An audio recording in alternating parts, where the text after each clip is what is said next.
ಪ್ರಧಾನಮಂತ್ರಿ ಯಾರಾಗಬೇಕು ಸರ್? ಮೋದಿ ಅವರೇ ಆಗ್ತಾರೆ. ಯಾಕೆ ಸರ್ ಮೋದಿ ಅವರ? ಪಾರ್ಟಿಯಲ್ಲಿ ಯಾವ ಒಳ್ಳೆ ಲೀಡರ್ ಇದ್ದಾರೆ ಹೇಳಿ, ಒಂದು ಕೇಪಬಲ್ ಪರ್ಸನ್ ಇರುವಾಗ ಅವ್ರಿಗೆ ಮಾಡ್ಬೇಕಲ್ಲ. ಸ್ಟೇಟ್ ಅಲ್ಲಿ ಏನೋ ಕೊಡ್ಬೋದು, ಸೆಂಟ್ರಲ್ ಅಂತ ಬಂದ್ರೆ ಅವ್ರಿಗೆ ಇರುತ್ತೆ. ಒಂದ್ ಮನೆ ಕುಟುಂಬದಲ್ಲಿ ಒಂದ್ ಲೀಡರ್ ಇದ್ರೆ ಆ ಒಂದ್ ತಂದೆ ಅಂತ ಇಟ್ಕೊಳ್ಳಿ, ಒಂದ್ ತಾತ ಅಂತ ಇಟ್ಕೊಳ್ಳಿ, ಅಲ್ಲಿ ಯಾರು ಇಲ್ಲ. ಅವ್ರ 10 ಜನ ಗುಂಪು ಕಟ್ಕೊಂಡು ಮಾತಾಡಿದ್ರು ಒಂದೇ, ಇವ್ರು ಒಬ್ಬರೇ ನಿಂತು ಮಾತಾಡೋದು ಒಂದೇ. ನಮಸ್ಕಾರ ವೀಕ್ಷಕರೇ, ಕರ್ನಾಟಕ ಟಿವಿಗೆ ಸ್ವಾಗತ. ನಾನು ಜಯಲೈಗೌಡ್. ನಾವೀಗ ಇರೋದು ಮಲ್ಲೇಶ್ವರಂ ವಿಧಾನಸಭಾ ಕ್ಷೇತ್ರದ ವಯಾಲಿ ಕಾವಲ್ ವ್ಯಾಪ್ತಿಯಲ್ಲಿ. ಇಲ್ಲಿನ ಜನ ಅಂತಂದರೆ ಮತದಾರರು ಲೋಕಸಭಾ ಚುನಾವಣೆ ಬಗ್ಗೆ ಏನು ಹೇಳ್ತಾರೆ, ತಮ್ಮ ಜನನಾಯಕರನ್ನಾಗಿ ನೋಡಲು ಯಾರನ್ನ ಬಯಸ್ತಾರೆ, ಹಾಗೆ ದೇಶದ ಪ್ರಧಾನಿಯಾಗಿ ಅವರಿಗೆ ಯಾರು ಆಯ್ಕೆ ಆಗಬೇಕು ಅನ್ನೋದನ್ನು ಅವರಲ್ಲೇ ಕೇಳೋಣ. ಬನ್ನಿ ಜನಾಭಿಪ್ರಾಯವನ್ನು ಸಂಗ್ರಹಿಸೋಣ. ನಿಮ್ಮ ಪ್ರಕಾರ ಪ್ರಧಾನಮಂತ್ರಿ ಯಾರಾಗಬೇಕು ಸರ್? ಮೋದಿ ಅವರೇ ಆಗ್ತಾರೆ. ಯಾಕೆ ಸರ್ ಮೋದಿ ಅವರಾಗಬೇಕು? ಏನಿದ್ದಾರೆ, ಬೇರೆ ಯಾರು ಲೀಡರ್ಸ್ ಇದ್ದಾರೆ? ಯಾವ ಪಾರ್ಟಿಯಲ್ಲಿ ಯಾವ ಒಳ್ಳೆ ಲೀಡರ್ ಇದ್ದಾರೆ ಹೇಳಿ? ಯಾರಿದ್ದಾರೆ? ನಿಂತು ತಗೊಂಡು ಕೈ ತಗೊಂಡು ಒಬ್ಬ ಮನುಷ್ಯ ಮಾಡಬೇಕು ಒಂದು 10 ವರ್ಷ ಅಂದರೆ ಒಂದು ಕೇಪಬಲ್ ಪರ್ಸನ್ ಇರುವಾಗ ಅವ್ರಿಗೆ ಮಾಡಬೇಕಲ್ಲ, ಇಲ್ವಾ? ನರೇಂದ್ರ ಮೋದಿ ಅವರು ಬಿಟ್ಟರೆ ಬೇರೆ ನಾಯಕರು ಇಲ್ಲ ಅಂತನಾ? ಇಲ್ಲ ಸರ್, ಆಗ ಕಷ್ಟ. ಜನನೂ ಒಪ್ಪಿಗೆ ಕೊಡಲ್ಲ. ಸ್ಟೇಟಲ್ಲಿ ಏನೋ ಕೊಡ್ಬೋದು, ಸೆಂಟ್ರಲ್ ಅಂತ ಬಂದರೆ ಅದು ಅವ್ರಿಗೆ ಇರುತ್ತೆ. ಸರಿ ಸರ್, ಈಗ ರಾಹುಲ್ ಗಾಂಧಿ ಅವರು ಒಬ್ಬ ಯುವ ಪ್ರತಿನಿಧಿಯಾಗಿ ನೋಡೋಕೆ ಹೋದರೆ ಅವರನ್ನೇನಾದರೂ ಪ್ರಧಾನಿಯಾಗಿ ಮಾಡಿದ್ರೆ ಹೇಗೆ? ಅವರು ಪ್ರಧಾನಿ ಆಗಬೇಕಾದ್ರೆ ಅವ್ರು ಇನ್ನೂ ಶ್ರಮ ಪಡಬೇಕು, ಇನ್ನೂ ಗೊತ್ತಾಗಬೇಕು, ಜಗತ್ತು ಗೊತ್ತಾಗಬೇಕು, ಇನ್ನೂ ಇದೆ. ಅವ್ರಿಗೆ ಗೊತ್ತಿರ್ಬೋದು, ನಮ್ಗೆ ಅಷ್ಟು ಹೇಳೋಕ್ಕಾಗಲ್ಲ. ಅವ್ರಿಗೆ ಗೊತ್ತಿರೋದು ಅವ್ರಿಗೆ ಗೊತ್ತಿರುತ್ತೆ. ಇದ್ರೂ ಇವಾಗ ಕೇಪಬಲ್ ನಮ್ಮ ದೇಶನ ಚೆನ್ನಾಗಿ ನಡ್ಸ್ಕೊಂಡು ಹೋಗ್ತಾ ಇದ್ದಾರಲ್ಲ, ಅದ್ರ ಮುಂದೆ ನಾವು ಹೋಗ್ಬೇಕಲ್ಲ ಹಿಂದೆ, ಅದೇ ತಾನೇ ಒಳ್ಳೇದು. ಸದ್ಯಕ್ಕೆ ಹಾಗಾದರೆ ರಾಹುಲ್ ಗಾಂಧಿ ಅವರು ಪ್ರಧಾನಿ ಕ್ಯಾಂಡಿಡೇಟ್ ಅಲ್ಲ ಅಂತ ನಿಮ್ಮ ಭಾವನೆ? ಕ್ಯಾಂಡಿಡೇಟ್ ಇರ್ಬೋದು, ಗೆಲ್ಸೋದು ಬಿಡೋದು ಜನ ತಾನೇ. ಮಾತ್ರ ಇದ್ದಾರೆ ಅಂತ ನಾವು ಯೋಚನೆ. ಯಾಕೆ ಸರ್ ಈಗ NDA ಅಲ್ಲಿ ಬೇರೆ ಇವರು ಮೇನ್ ಒಂದು ಲೀಡರ್ ಇಲ್ಲ ಅಂತನ?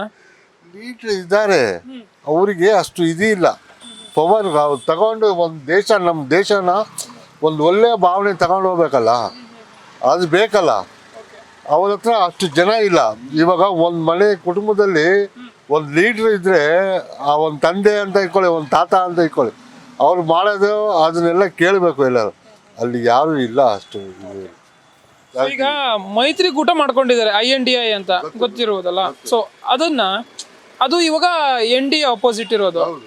ಅವ್ರೇನಾದರೂ ಮಾಡ್ಬೋದು ಅಂತೀರಾ? ಅದನ್ನ ಗೆಲ್ಲುವಂಥ ಪ್ರಯತ್ನಗಳನ್ನು ಮಾಡ್ತಾ ಇದ್ದಾರೆ, ಬಟ್ ಗೆಲ್ಬೋದು ಏನಾದ್ರು ಅಂತೀರಾ ಅವ್ರ ಅಪೋಸಿಟು? ಇರ್ಬೋದು ಸರ್, ಅದು ಹೇಳೋಕ್ಕಾಗಲ್ಲ. ಇವಾಗ ಒಬ್ಬರ ಮೇಲೆ 10 ಜನ ಮೇಲೆ ಹೋಗಿ ಬಿದ್ದರೆ ಏನಾಗತ್ತೆ ಹೇಳಿ? ಅವರು ಒಬ್ಬರು ರಿಪೀಟ್ ಆಗೋಕ್ಕಾಗಲ್ಲ. ಇದ್ರೆ ಇದನ್ನೆಲ್ಲ ಜನ ತೀರ್ಮಾನಿಸ್ತಾರೆ, ಇಲ್ವಾ? ಜನ ತೀರ್ಮಾನಿಸೋದೇ ಇರೋದು. ಅವ್ರು 10 ಜನ ಗುಂಪು ಕಟ್ಕೊಂಡು ಮಾತಾಡಿದ್ರು ಒಂದೇ, ಇವ್ರು ಒಬ್ಬರೇ ನಿಂತು ಮಾತಾಡೋದು ಒಂದೇ. ಆದರೂ ಈಗ ಅವರಲ್ಲೇ ಕೆಲವು ಭಿನ್ನಾಭಿಪ್ರಾಯಗಳು ಬರ್ತಾ ಇದೆ. ಮೈತ್ರಿ ಮುಂದುವರಿಯುತ್ತಲ್ಲ ಅನ್ನೋ ಡೌಟ್ ಕೂಡ ಇದೆ. ಸೊ ಇದಕ್ಕೆ ಅದೇ ಹೇಳೋದು, ಅದನ್ನ ನಾನು ಮೊದಲೇ ನಿಮ್ಗೆ ಹೇಳಿದೆ. ಅದರಲ್ಲಿ ಒಂದು ಸುಪ್ರೀಂ ಪವರ್ ಇರೋರು ಇರಬೇಕು. ಅದು ಇವಾಗ 10 ಜನ ಸೇರಿದ್ದಾರೆ, 10 ಜನ ಒಬ್ಬರನ್ನ ಮಾತು ಕೇಳಬೇಕು. ನೀನು ದೊಡ್ಡವಳು, ನಾನು ದೊಡ್ಡವಳು, ನೀನು ದೊಡ್ಡವಳು ಅಂತ ಹೋದರೆ ಅದು ಎಲ್ಲಿಂದ ಮೈತ್ರಿ ಒಕ್ಕಟ್ಟಾಗತ್ತೆ?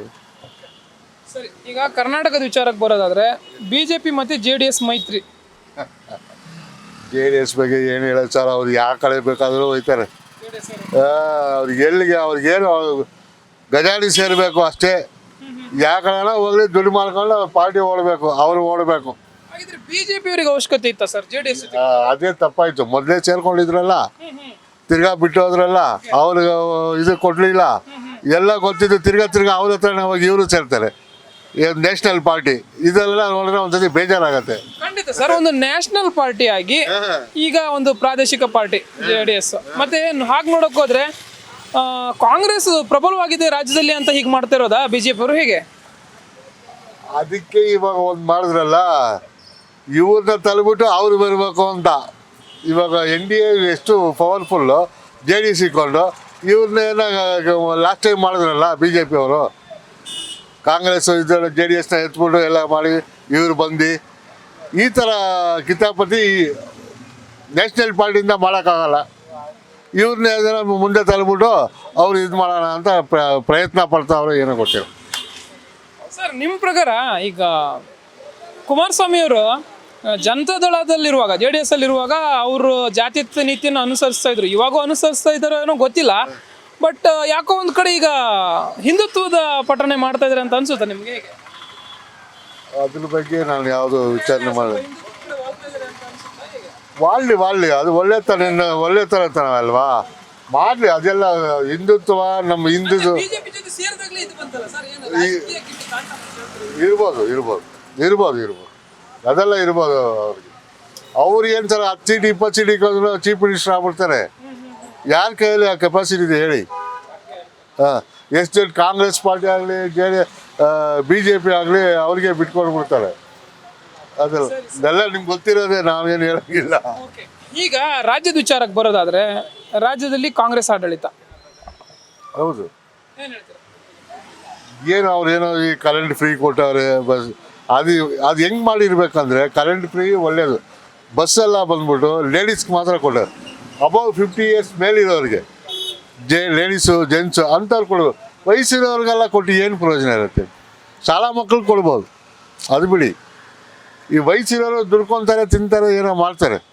ಈಗ 50 ವಯಸ್ಸಾದ್ಮೇಲೆ ಎಷ್ಟು ಜನ ದುಡಿತಾರೆ ಹೇಳಿ?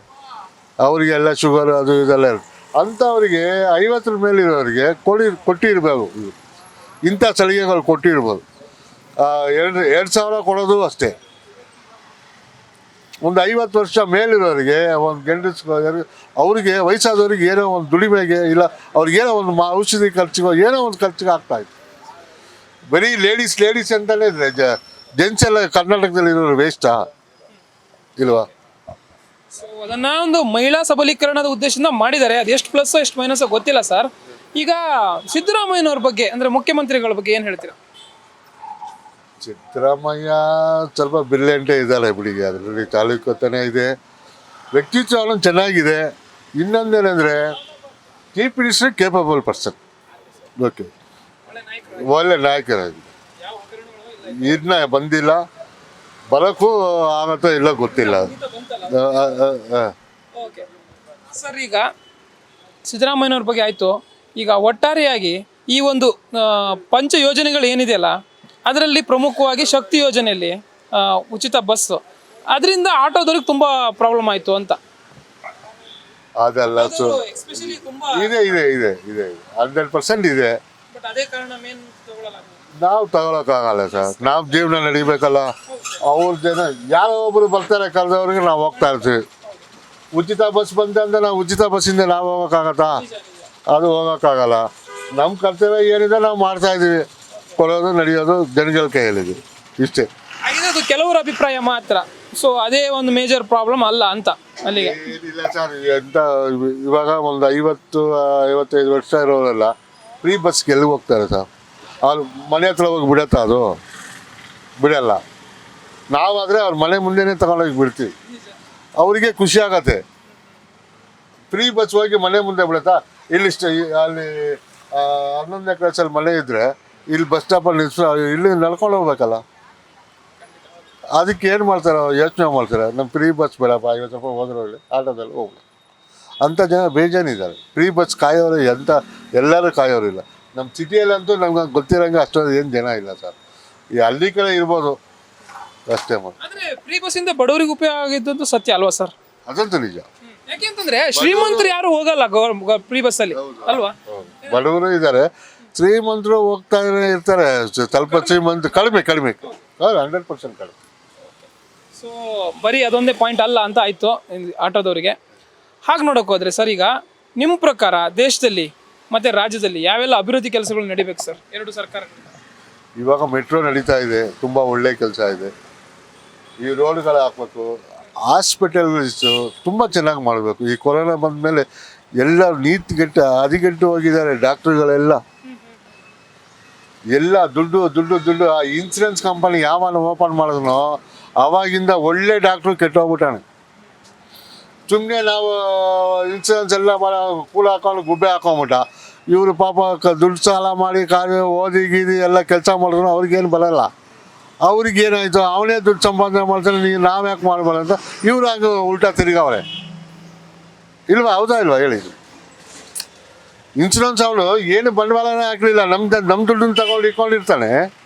ಅವ್ನು ಕೋಟಿ ಆದ ಇವ್ರು ಪಾಪ ಓದಿ ಮಾಡಿ ಹಾಸ್ಪಿಟ್ಲಿಕ್ಕೆ ಆಪ್ರೇಷನ್ ಮಾಡಿ ಎಷ್ಟೆಷ್ಟೋ ಕಷ್ಟಪಡ್ತಾರೆ. ಅವ್ರು ಸಿಗೋದೇನಿದೆ ಇಷ್ಟು. ಅದಕ್ಕೆ ಅವರು ಈ ಥರ ಉಲ್ಟಾ ಆಗ್ಬಿಟ್ಟ ಇಲ್ವಾ? ಸರ್ ಈಗ ಈ ಯೋಜನೆಗಳು ಏನಿದೆ ಅಲ್ಲ, ಇದನ್ನು ಹೊರತುಪಡಿಸಿದ್ರೆ, ಏನು ಉಚಿತ ಯೋಜನೆಗಳಿದೆ ಇದನ್ನು ಹೊರತುಪಡಿಸಿದ್ರೆ ನಿಮ್ಮ ಪ್ರಕಾರ ಯಾವ ಯೋಜನೆಗಳನ್ನು ಉಚಿತವಾಗಿ ಮಾಡಿದ್ರು ಒಳ್ಳೇದಿತ್ತು ಅನ್ಸುತ್ತೆ?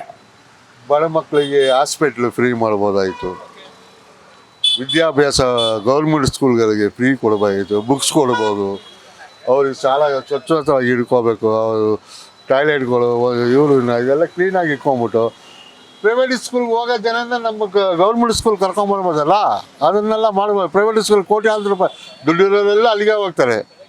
ಏನು ಮಾಡೋದು? ಇವಾಗ ಬಡವನು ಏನು ಮಾಡ್ತಾನೆ, ಈ ಸ್ಕೂಲಲ್ಲಿ ಓದೋದು ಬಿಡ, ನಮ್ಮ ಹುಡುಗರು ಅವ್ರ ಹುಡುಗರೆಲ್ಲ ಚೆನ್ನಾಗಿ ಓದೋರು ಅಲ್ಲಿಗೆ ಹೋಗ್ತಾನೆ, ಸಾಲ ಮಾಡ್ತಾನೆ, ಏನೋ ಒಂದು ಮಾಡಿ ಅಲ್ಲಿಗೆ ಕಳಿಸ್ತಾನೆ. ಗೌರ್ಮೆಂಟ್ ಸ್ಕೂಲ್ ಇಂಪ್ರೂವ್ ಮಾಡಬೇಕು, ತುಂಬ ಇಂಪ್ರೂವ್ ಮಾಡಬೇಕು.